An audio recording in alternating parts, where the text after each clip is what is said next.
Hi, my name is Kinga, and I'll be doing a presentation about Thomas Aquinas, and in particular, one of his works called The Five Ways. To begin his life, Thomas Aquinas was born on January 28, 1225, in Roccasecca, Italy. He was the son of Landulf of Aquino and Theodora Rosi. Thomas had 8 siblings, and he was the youngest child. Thomas's family members were descendants of Emperors Frederick I and Henry VI, which meant that they were to be considered the lower nobility. During Thomas's time, there was a struggle to reconcile the relationship between theology, faith, and philosophy, reason. People just couldn't grasp the idea of how you could have reason and also have faith. To that, Thomas said both kinds of knowledge ultimately come from God, and were therefore compatible, which is why he's known for combining the two and being the most influential thinker of medieval scholasticism.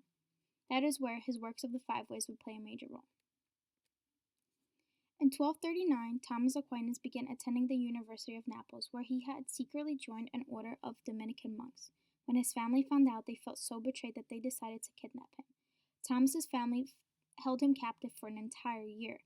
During this time, they attempted to change Thomas's new beliefs. Even with all their efforts, Thomas held to the ideas he had learned at the university that once he was released from being captive, he went back to the Dominican order.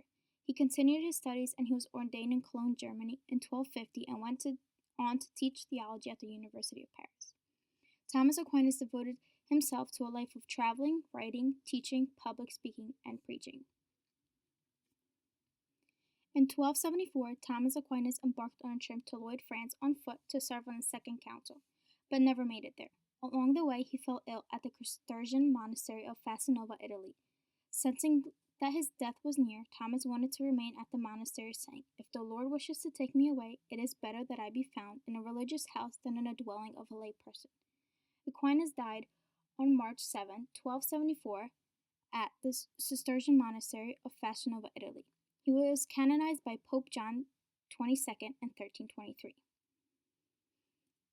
While teaching at the Cologne in the early 2050s, St. Thomas Aquinas wrote commentary on scholastic theologian Peter Lombard's 4 books of sentences called a Commentary of Sentences. During that period, he also wrote One Being of and Essence for the Dominican monks in Paris. In 1256, while serving as a regent master in theology at the University of Paris, Aquinas wrote against those who assail the worship of God and religion, which was defending the mendicant orders that William of St. Amour had criticized. Written from 1265 to 1274, Thomas Aquinas' Summa Theologica is largely philosophical in nature and was followed by Summa Contra Gentiles, which, while still philosophical, comes across to many critics as apologetic for the beliefs that he expressed in his earlier works. St. Thomas Aquinas is also known for writing commentaries examining the principles of natural philosophy in Aristotle's writing on the heavens, meteorology, on generations and corruptions, on the soul, Nicomachean ethics, and metaphysics, among others that he wrote.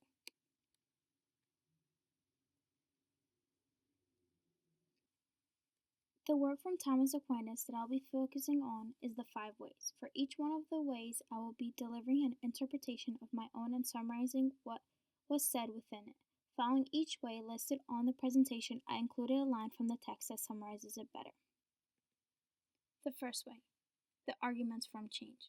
Our sense prove that some things are in motion. Things move when potential motion becomes actual motion. Only an actual motion can convert a potential motion into an actual motion. Nothing can be at once in both actuality and potentiality in the same respect. Therefore, nothing can move itself. Therefore, each thing in motion is moved by something else. The sequence of motion cannot extend ad infinity. Therefore, it is necessary to arrive at a first mover put in motion by another, and this everyone understands to be God. The second way, the argument from causation. We perceive a series of efficient causes of things in the world. Nothing exists prior to itself. Therefore, nothing in the world of things we perceive is the efficient cause of itself. If a previous efficient cause does not exist, neither does this thing that results. Therefore, if the first thing is a series does not exist, nothing in that series exists. If the series of efficient causes extends to infinity into the past, from then there would be no things existing now. That is plainly false.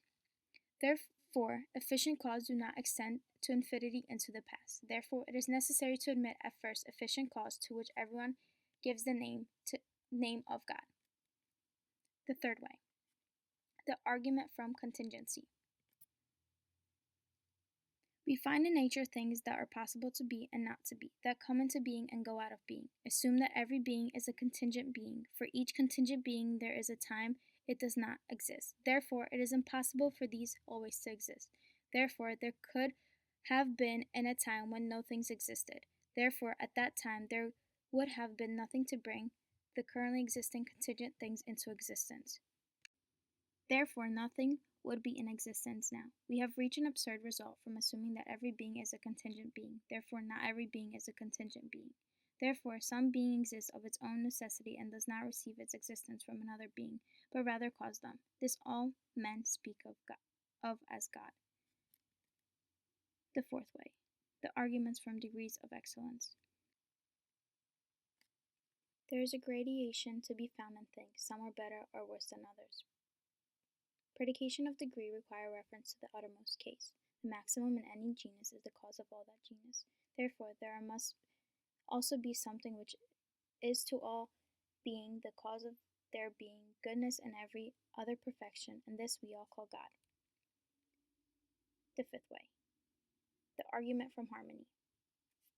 We see that natural bodies work towards some goal, and do not do so by chance. Most natural things lack knowledge, but as an arrow reaches its target because it's directed by an archer, what lacks intelligence achieves goal by being directed by something intelligent. Therefore, some intelligence being existed by whom all natural things are directed to their end, and this being we call God.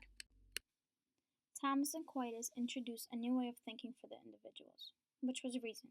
He opened up pathways for individuals to have two separate ways of thinking: faith with reason and religion with science.